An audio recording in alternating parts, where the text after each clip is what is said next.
అది ఎంత స్పష్టంగా చెప్తాడు, నీటి మూలముగాను ఆత్మ మూలముగాను జన్మించితేనే కానీ వాడు నా వాడు కాడు అంటాడు. కాబట్టి మనం ఎప్పుడైతే ప్రభువును విశ్వసించి నీటి మూలంగా ఆత్మ మూలంగా, అంటే ఎప్పుడైతే మనం మారు మనస్సుతో బాప్తిస్మం పొందుతామో ఈ వాగ్దానం మనకుంది. వాగ్దానం అనేది దేవుడిచ్చింది, దానికి ఇంకే మనిషి ప్రమేయం అవసరం లేదు. దేవుడే మనకు వాగ్దానం చేశాడు కాబట్టి ఆ వాగ్దానాన్ని బట్టి పరిశుద్ధాత్ముడు మనలోనికి రావడం, ఆ శక్తిని మనం పొందడం, ఆ బలాన్ని మనం పొందడం, అది మీకు కనబడదు అంటున్నాడు. లోకము దాన్ని చూడదు. ఇందుకే దాన్ని మనం ఎలా రుజువు చేసుకోవాలి?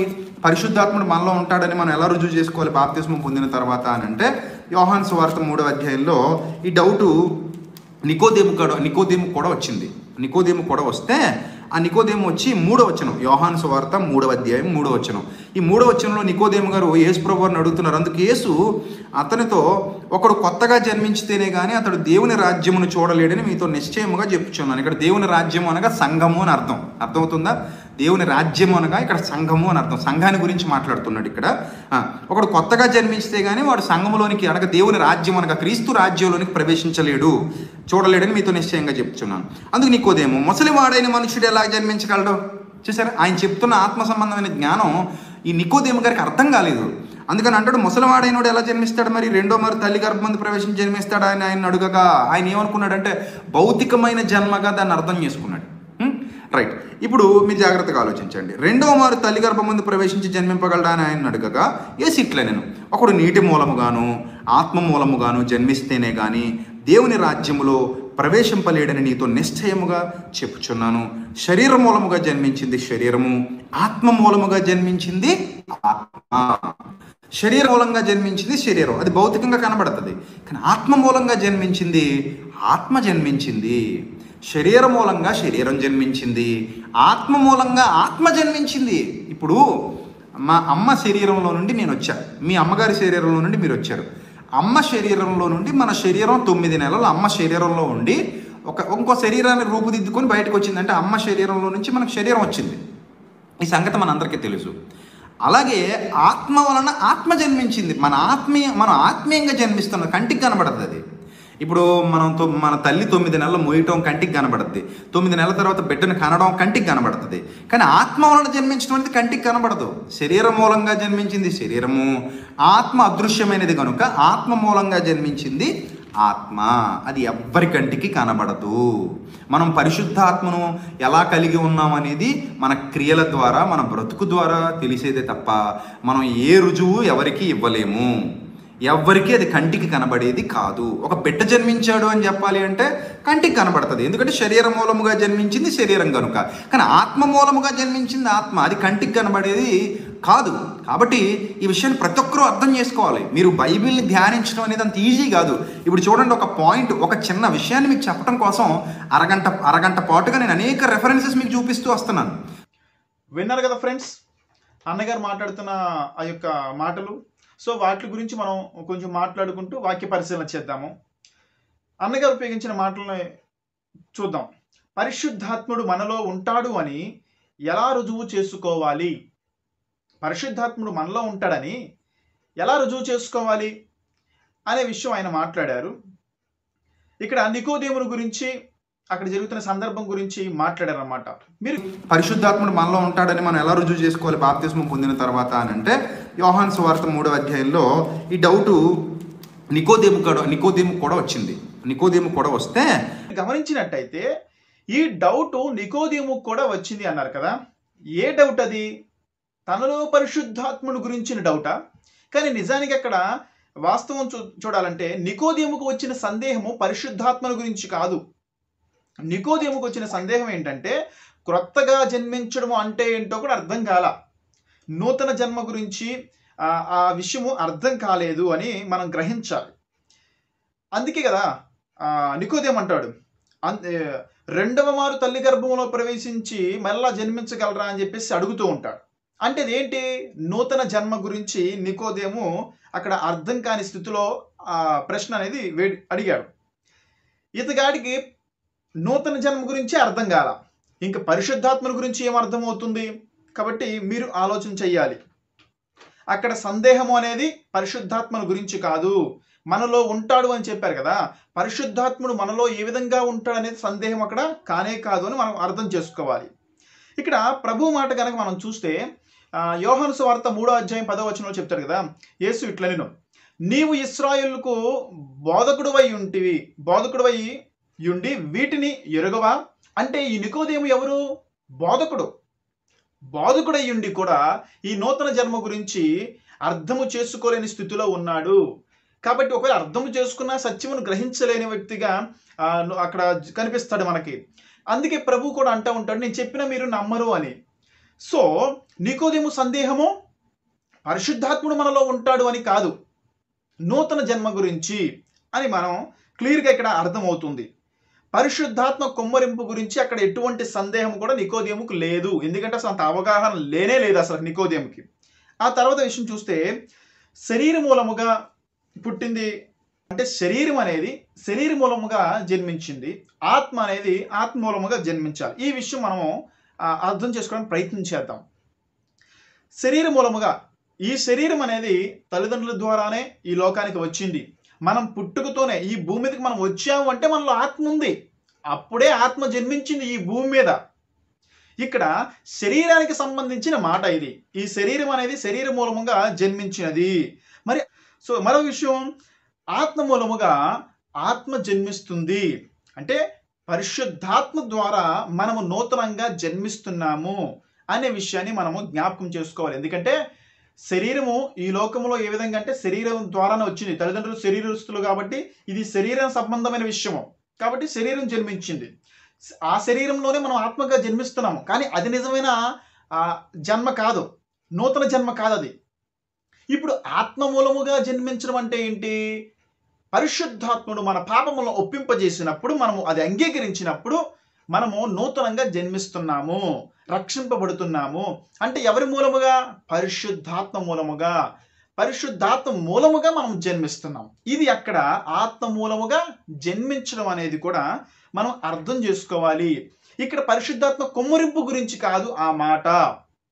తర్వాత విషయము, యోహాను సువార్త 3వ అధ్యాయము మనం 5వ వచనం కనుక చూసినట్టయితే, ఒకడు నీటి మూలముగాను ఆత్మ మూలముగాను జన్మించాలని చెప్పేసి అక్కడ మనకు కనిపిస్తుంది. ఒకడు నీటి మూలముగాను ఆత్మ మూలముగాను జన్మించలేని కానీ దేవుని రాజ్యములో ప్రవేశించడు. ఓకేనా ఫ్రెండ్స్? నీటి మూలముగాను ఆత్మ మూలముగాను జన్మిస్తేనే అక్కడ దేవుని రాజ్యములో మనకి ప్రవేశము. నీటి మూలముగా నీటి బాప్తీసం మనం తీసుకుంటున్నాము, ఆత్మ మూలముగా ఎవరి మూలముగా మనం ఆ బాప్తీసం తీసుకుంటున్నాము? మన పాపమును ఒప్పింపజేసిన వాడెవరు? పరిశుద్ధాత్ముడు. పరిశుద్ధాత్ముడు ఒప్పింపజేశాడు కాబట్టి ఇక్కడ ఆత్మ మూలముగా మనం అక్కడ మన ఆత్మను రక్షించుకుంటున్నాం. అప్పటి వరకు రక్షణ లేదు ఆత్మకి. కాబట్టి మనము ఆత్మ మూలముగా ఆ యొక్క పాప క్షమాపణ ఒప్పుకొని ఆ పాప క్షమాపణ నిమిత్తము మనము నీటి బాప్తీసము తీసుకుంటున్నప్పుడే మనము ఆత్మ మూలముగా అక్కడ రక్షింపబడుతున్నాము అనే విషయాన్ని మనము అర్థం చేసుకోవాలి. అదేవిధంగా 15వ వచనం కనుక మనం చూసినట్టయితే, నిత్య జీవము అందరూ పొందాలి. నిత్య జీవం అనేది అందరూ పొందాలి, ప్రతి వాడు నిత్య జీవము పొందాలని చెప్పేసి, ఎవడూ కూడా నశింపకూడదు అని చెప్పేసి ప్రభు వారు చెప్తున్నారు. అంటే ఈ భూమి మీద ప్రతి ఒక్కడు కూడా రక్షింపబడాలి. రక్షింపబడడం అంటే ఏంటి? అక్కడ నిత్య జీవమును గురించి యేసుక్రీస్తు వారు అక్కడ మాట్లాడుతున్నారు. ఆ అధ్యాయం మీరు స్టడీ చేయాలి. 15వ వచనంలో మనకు క్లియర్గా కనిపిస్తుంది, నిత్య జీవము నువ్వు చేరుకోవాలి అంటే నీవు రక్షింపబడాలి. నీవు ఖచ్చితంగా కూడా నశించిపోకూడదు అంటే నీవు రక్షణ పొందాలి అని అక్కడ చెప్తున్నాడు. రక్షణ పొందడం అంటే ఏంటో మనకు అర్థమైందిగా. నీటి మూలముగా మనము ఖచ్చితంగా బాప్తీసం తీసుకోవాలనే విషయం అందరికీ తెలుసు. ఎప్పుడు? నీవు ఆత్మ మూలముగా నువ్వు పాపములు ఒప్పుకున్నప్పుడు, నీవు ఆ పాపములు ఒప్పుకున్నప్పుడే నీవు బాప్తీసం తీసుకోగలవు. కాబట్టి నిత్య జీవమును ప్రతి ఒక్కడూ కూడా చేరుకోవాలంటే ఖచ్చితంగా రక్షణ పొందాలి. ఇక్కడ జరిగిన సంభాషణ రక్షణ గురించి, పరిశుద్ధాత్మ కుమ్మరింపు గురించి కాదు, రక్షణ గురించి. ఈ విషయాన్ని మనం పరిశీలన చేయాలి. పరిశుద్ధాత్మ కుమ్మరింపు గురించి కాదని మనం అర్థం చేసుకోవాలి ఖచ్చితంగా కూడా. పరిశుద్ధాత్మ పాపమును గూర్చి ఒప్పించినప్పుడు ఖచ్చితంగా కూడా ప్రతి ఒక్కడు రక్షింపబడతాడు. 5వ వచనంలో మనం చూసుకున్నట్టయితే, వాడు నీటి మూలముగా బాప్తీసం తీసుకుంటాడు. ఓకేనా? మరి ఆత్మ మూలము అంటే ఆత్మలో వాడు నూతనంగా జన్మిస్తాడు. ప్రతి ఒక్క క్రైస్తవుడు కూడా నూతన జన్మ అనుభవం అనేది ఖచ్చితంగా ఉండాలి, అంటే రక్షింపబడి ఉండాలి అని అర్థం. అది అందరికీ తెలిసిందే, కామన్ అది ఆ విషయం. నూతనంగా జన్మించేవాడు దేవుని రాజ్యములో ప్రవేశిస్తాడు, అంటే సంఘములో ప్రవేశిస్తాడు. సంఘమును గురించి అక్కడ చెప్పబడుతుందని అన్నగారు కూడా అన్నారు, అది వాస్తవమే. సంఘములో ప్రవేశించాలి అంటే నీవు రక్షింపబడి ఉండాలి. అంతేగాని ఇది ఇక్కడ రక్షణ సువార్త గురించి అక్కడ ప్రకటింపబడుతుందే తప్ప పరిశుద్ధాత్మ కొమ్మరింపును గురించి కాదు అని మనం అర్థం చేసుకోవాలి. మరి పరిశుద్ధాత్మ కొమ్మరింపు గురించి మనం అక్కడ మాట్లాడడం ఏంటి అంటే, అపోస్తుల కార్యములు మనము 2వ అధ్యాయము 38వ వచనం తీసుకుందాం. అక్కడ మనం పాపక్షమాపణ నిమిత్తం బాప్తీసం పొందిరి అని మనకు కనిపిస్తూ ఉంటుంది. అది రక్షణకు సంబంధించినది. పాపక్షమాపణ నిమిత్తం బాప్తీసం తీసుకోవడం అంటే రక్షణకు సంబంధించిన విషయం అనేది ఇక్కడ మనకు అర్థమవుతుంది. రక్షింపబడతాడు, సంఘంలో ప్రవేశింపబడతాడు. ఇప్పుడు పరిశుద్ధాత్మ వరం పొందుకుంటాడు. ఎవడు? రక్షింపబడినవాడు పరిశుద్ధాత్మ వరము పొందుకుంటాడు. అన్నగారు అంతకుముందు అన్నట్టు పరిశుద్ధాత్ముడు మనలో ఉంటాడు అని చెప్పి అక్కడ చెప్పిన సందర్భాల్లో నికోదేము గురించి ఇవన్నీ మాట్లాడారు కదా. ఇవన్నీ కూడా రక్షణ గురించిన ఆ యొక్క సంభాషణే తప్ప, రక్షణ సువార్తే తప్ప పరిశుద్ధాత్మ కొమ్మరింపు కాదు. పరిశుద్ధాత్మ కొమ్మరింపు గురించి మనకు క్లియర్గా అర్థం చేసుకోవాలంటే మనం అపోస్తుల కార్యములో 2వ అధ్యాయములో 38వ వచనం మనం చూస్తున్నట్టయితే మనకు అక్కడ అర్థమవుతుంది. ఇక్కడ రక్షణ పొందిన వాడికి పరిశుద్ధాత్మ వరం పొందుకుంటాడు, రక్షణ పొందిన వాడికి. సో వీళ్ళు రక్షణ పొందారు. రక్షణ పొందిన వాడు ఇప్పుడు పరిశుద్ధాత్మ వరము ఖచ్చితంగా కూడా పొందుకోవాల్సిన అవసరం ఉంది. ఇక్కడ యేసు ప్రభు వారు మరొక మాట చెప్తున్నప్పుడు మనం ఆ విషయాన్ని కూడా మనం గమనించాలి. ఏంటి అంటే అది అపోస్తుల కార్యములు 1వ అధ్యాయము 4వ వచనం ఒకసారి మీరు చూడండి. యెరూషలేము నుండి వెళ్ళవద్దు, ఓకేనా, తండ్రి వాగ్దానం కొరకు మీరు కనిపెట్టండి. రక్షణ సువార్త గురించి ప్రకటించిన సందర్భం వేరు, పరిశుద్ధాత్మ గురించి మాట్లాడుతున్న సందర్భాలు వేరు. యేసుక్రీస్తు వారైతే అక్కడ నికోదేము దగ్గర రక్షణ గురించి, నూతన జన్మ అనుభవం గురించి మాట్లాడారో, అదే యేసుక్రీస్తు వారు ఇప్పుడు ఇక్కడ పరిశుద్ధాత్మ కొమ్మరింపు గురించి, దేవుని యొక్క వాగ్దానమును గురించి ఇక్కడ మాట్లాడడం జరుగుతుంది. ఒకవేళ బాప్తీసం తీసుకోగానే పరిశుద్ధాత్ముడు వచ్చేస్తాడు అనుకున్నప్పుడు మరలా ఇక్కడ శిష్యులకి ఎందుకని పరిశుద్ధాత్మ గురించి చెప్పాలి, తండ్రి వాగ్దానం గురించి చెప్పాలి? మీరే ఒకసారి ఆలోచన చెయ్యండి. ఎందుకంటే అన్నగారు అన్న మాటల ప్రకారమే మనలో పరిశుద్ధాత్ముడు ఉన్నాడు అని ఎలా తెలుసుకోవాలని చెప్పేసి రక్షణ సువార్త గురించి రిఫరెన్స్ మనం చూసాం. కానీ అది రక్షణ గురించిన విషయం, పరిశుద్ధాత్మల గురించి కాదు. ఇక్కడ పరిశుద్ధాత్మల గురించి యేసుప్రభు వారు మాట్లాడుతున్నారు. ఏమని 4వ వచనంలో, అపోస్తుల కార్యములో 1వ అధ్యాయం 4వ వచనంలో యెరూషలేము నుండి మీరు వెళ్ళొద్దు, తండ్రి వాగ్దానం కొరకు మీరు కనిపెట్టుకోండి అని అక్కడ ఒకసారి చెప్పారు. అదేవిధంగా 5వ వచనం చూసుకుందాం. అదే అపోస్తుల కార్యములు 5వ వచనంలో యోహాను నీటి బాప్తీసం ఇచ్చాడు, కొద్ది దినముల్లో మీరు పరిశుద్ధాత్మల బాప్తీసం తీసుకుంటారు. మళ్ళీ చూసారా, నీటి బాప్తీసం అయిపోయింది, మీరు రక్షింపబడ్డారు, రక్షణ పొందిన వ్యక్తులు. ఇప్పుడు మీకు పరిశుద్ధాత్మ బాప్తీసం పొందుకోవాలి, మీరు పరిశుద్ధాత్మలో బాప్తీసం పొందుతారు అని 5వ వచనంలో చెప్పారు. అదేవిధంగా 8వ వచనం కనుక మనం చూసుకున్నట్టయితే పరిశుద్ధాత్మ మీ మీదకి దిగినప్పుడు మీరు శక్తి నొందెదరు. 8వ వచనంలో పరిశుద్ధాత్మ మీ మీదకి దిగినప్పుడు మీరు శక్తి నొందెదరు అనే మాటలు మనము గమనించాలి. రక్షణ గురించి, నూతన జన్మ గురించి నికోదేముతో మాట్లాడిన సందర్భాలు వేరు. ఇక్కడ అంటే ఆత్మ మూలముగా అంటే అక్కడ పరిశుద్ధాత్మ కొమ్మరింపు గురించి కాదు అని మీరు అర్థం చేసుకోవాలి. ఇక్కడ పరిశుద్ధాత్మ కొమ్మరింపు గురించి ఆయన మాట్లాడుతున్నాడు. 5వ వచనంలోనూ, అదేవిధంగా 4వ వచనంలోనూ, 8వ వచనంలోనూ మీకు క్లియర్గా అర్థమవుతుంది. అదేవిధంగా ప్రభువు చెప్పిన మాట ప్రకారము సుమారు 120 మంది పురుషులు, అదేవిధంగా మిగతా స్త్రీలు కూడా, వీరందరూ కూడా ఎడతెగక ప్రార్థన సహవాసం కలిగి మేడగదిలో ఉన్నట్టు మనకి కనిపిస్తుంది. ఇక్కడ 13వ వచనం మనం చూడొచ్చు అనమాట. ఎంతమంది పురుషులు? సుమారు 120 మంది అని ఇక్కడ రాయబడి ఉంది. అదేవిధంగా స్త్రీలు కూడా అక్కడ మనకు కనిపిస్తారు. ఎడతెగక వీరు ప్రార్థనా సహవాసంలో ఉన్నారు. పెంతుకోస్తు దినము వరకు కూడా వీరు ఆ సహవాసాన్ని కొనసాగించారు. అదేవిధంగా 2వ అధ్యాయం 1వ వచనం మనకు అక్కడ క్లియర్గా అర్థమవుతుంది. పెంతుకోస్తు అను పండుగ దినం వచ్చినప్పుడు అందరూ ఒక చోట కూడి ఉండిరి. అంటే వీరందరూ కూడా ఎడతెగక ప్రార్థన చేసే సహవాసంలో వీరు అది కంటిన్యూషన్ చేస్తూనే ఉన్నారు. తండ్రి యొక్క వాగ్దానం గురించి కనిపెట్టుకుని ఉన్నట్టు మనకి క్లియర్గా కనిపిస్తుంది. అదేవిధంగా 3వ వచనంలో చూసినట్టయితే, అదే 2వ అధ్యాయం 3వ వచనంలో చూసినట్టయితే వారిలో ఒకరి మీద వ్రాలగా, ఏంటి వాలింది అంటే పరిశుద్ధాత్ముడు అగ్ని రూపములో, అంటే అగ్ని నాలుకల రూపములో వారి మీద వాలగా, అంటే ఒక్కొక్కరి మీద ఆ అగ్ని నాలుకలు వాలగా అనే విషయం అక్కడ గమనిస్తాం. 4వ వచనంలో అందరూ పరిశుద్ధాత్మతో నిండిన వారై, అందరూ అంటే ఎంతమంది? అక్కడ కేవలం అపోస్తులు మాత్రమే లేరు, 120 మంది పురుషులు ఉన్నారు, అదేవిధంగా స్త్రీలు కూడా చాలా మంది ఉన్నారు. వారందరి మీద పరిశుద్ధాత్మ నాలుక రూపంలో, అంటే అగ్ని నాలుకల రూపంలో వారందరి మీద వాలగా పరిశుద్ధాత్మతో నిండిన వారై, ఆ విధంగా వారికి వాక్శక్తి అనుగ్రహించబడింది. అప్పుడు వారు అన్య భాషలతో మాట్లాడడం అనేది అక్కడ మనకు కనిపిస్తుంది. అంటే మనం బాప్తిసం పొందిన వెంటనే పరిశుద్ధాత్మ సహవాసంలోనికి వెళ్తామని మనం ఎలా అర్థం చేసుకోవాలి?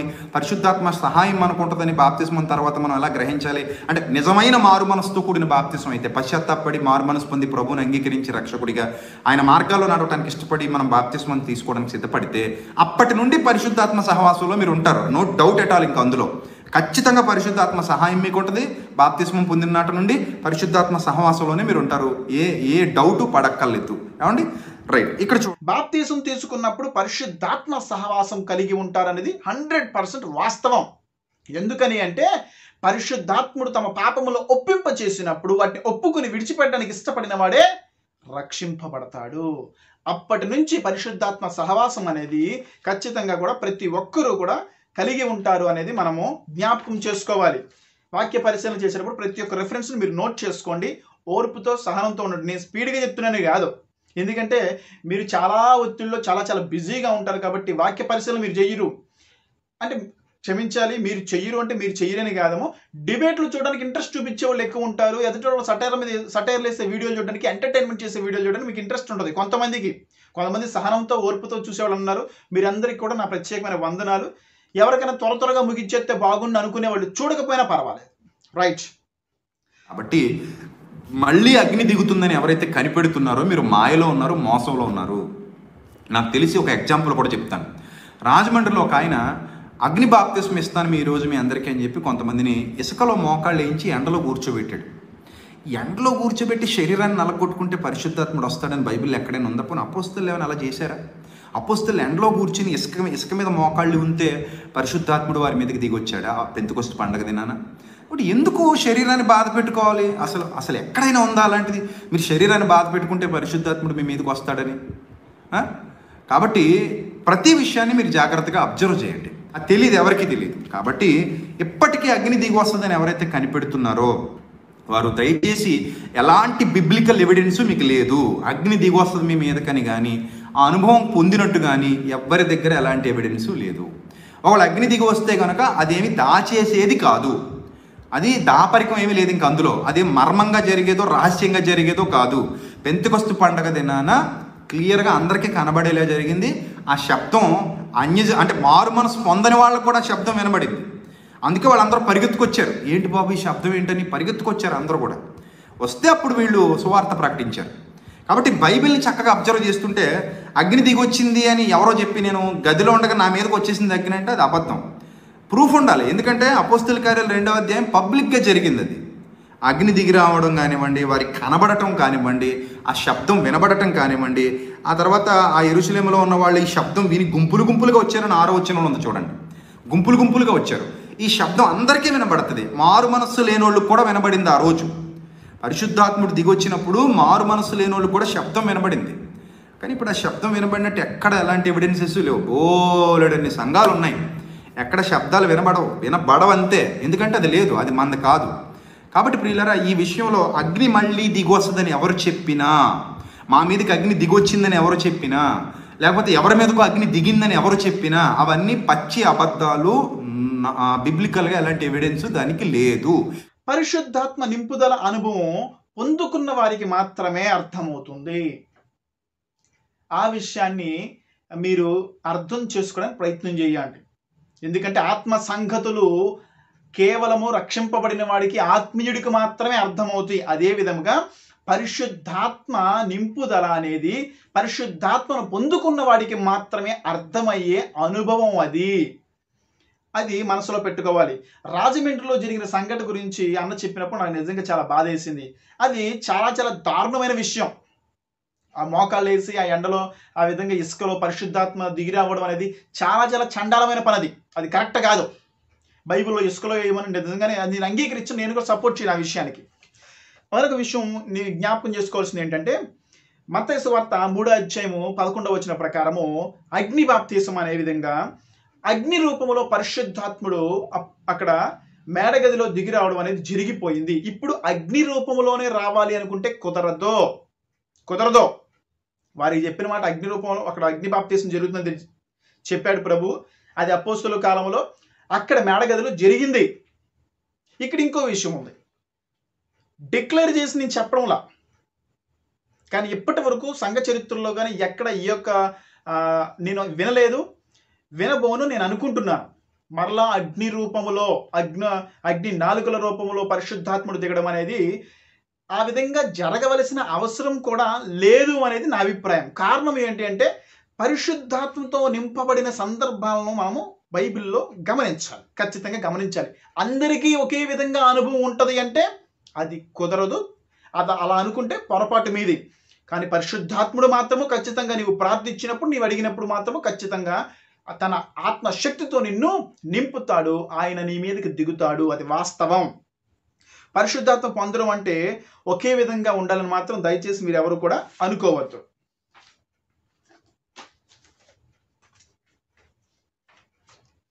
మీకు కొన్ని విషయాలు త్వరగా చెప్పేస్తాను, మీరు వాటిని నోట్ చేసుకోండి.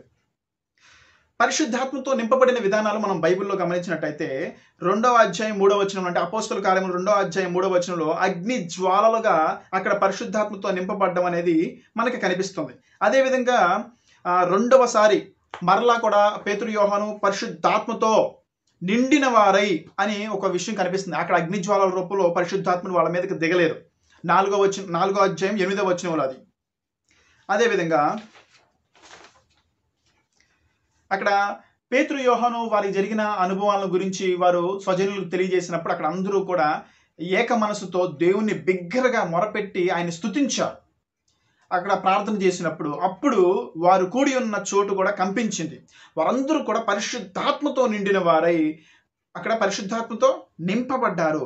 అప్పటి నుండి వారు ధైర్యముగా బోధించడం అనేది జరిగింది. అక్కడ పరిశుద్ధాత్మతో నింపబడ్డారు. ఏ విధంగా అంటే అక్కడ బిగ్గరగా వారు దేవుని స్తుతించినప్పుడు, వారు ప్రార్థిస్తున్నప్పుడు అక్కడ పరిశుద్ధాత్మతో నింపబడ్డారు. కానీ అగ్ని అనే రూపంలో అక్కడ జరగలేదు అనే విషయం మనం గమనించుకోవాలి. అప్పుడు వారందరూ కూడా ధైర్యంగా బోధించారన్నమాట. అదేవిధంగా మరొక విషయం చూసినట్టయితే స్టెఫెను చంపబడే సమయంలో పరిశుద్ధాత్మతో నిండుకొని దర్శనమును చూశాడు. అక్కడ అగ్ని రూపంలో కనిపించలేదు పరిశుద్ధాత్ముడు దిగినట్టు. అదేవిధంగా పౌలు పరిశుద్ధాత్మతో నింపబడుటకు దేవుడు అననీయాని పంపించాడు. సో అక్కడ కూడా పరిశుద్ధాత్మతో నింపబడడానికి అననీయాని పంపించినప్పుడు అక్కడ అగ్ని నాలుకలతో దిగినట్టు మనకు అక్కడ సందర్భం ఏమీ రాయబడలేదు. అదేవిధంగా కొర్నేలి కుటుంబంలో వారందరూ కూడా పరిశుద్ధాత్మతో నింపబడ్డారు. పరిశుద్ధాత్ముడు వారి మీద దిగినప్పుడు అక్కడ కూడా అగ్ని నాలుకల రూపంలో అనేది జరగలేదు. కానీ వారు అక్కడ ఆ యొక్క వాక్శక్తి వారికి అనుగ్రహించబడినప్పుడు వారందరూ కూడా అన్ని భాషలతో మాట్లాడినట్టు మనకు కనిపిస్తుంది. అదేవిధంగా పరిశుద్ధాత్మతో నిండిన వాడే అతన్ని తేరి చూచి, అంటే అపోస్తలుడైన పౌలు గారు ఒక సమయంలో ఒక సందర్భంలో ఒక వ్యక్తితో మాట్లాడుతున్నప్పుడు పరిశుద్ధాత్మతో నిండిన వాడై అతన్ని తేరి చూచి అతను అబద్ధ ప్రవక్త, అపవాది సంబంధి అనే విషయాన్ని గుర్తుపట్టాడు. పరిశుద్ధాత్మతో నిండిన వాడై అక్కడ కూడా అగ్ని నాలుకల రూపంలో పరిశుద్ధాత్ముడు ఏమి అక్కడికి దిగి రాలేదన్న సంగతి మనము గమనించాలి. అదేవిధంగా శిష్యులు కూడా ఆనందభరితులయ్యారు. పరిశుద్ధాత్మతో నిండిన వారైరి అని అక్కడ కనిపిస్తుంది. అక్కడ అగ్ని నాలుకల రూపంలో మనకి కనిపించలేదు.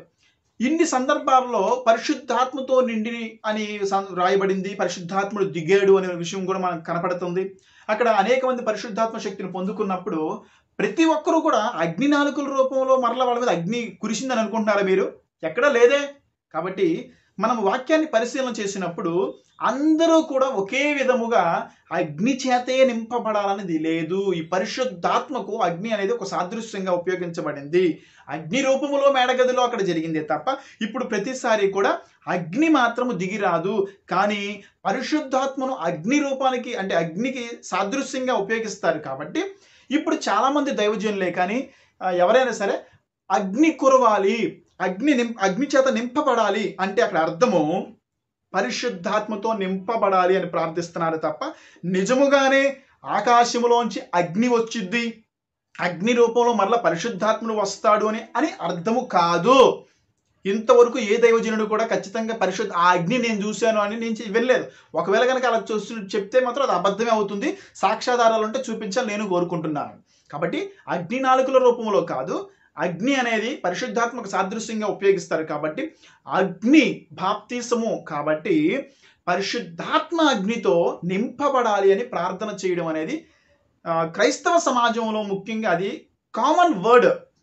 అంతేగాని ఒకవేళ ఇసుకలో మోకాళ్ళు వేసి లేకపోతే అక్కడ ఇక్కడ ఉండాలి, శరీరాన్ని నలగగొట్టుకోవాలి, ఆత్మలో నీ శరీరము నువ్వు నలగగొట్టుకోవాలి తప్ప కేవలము శరీర సంబంధంగా శరీరాన్ని నలగగొట్టుకుంటే అది కుదరదు.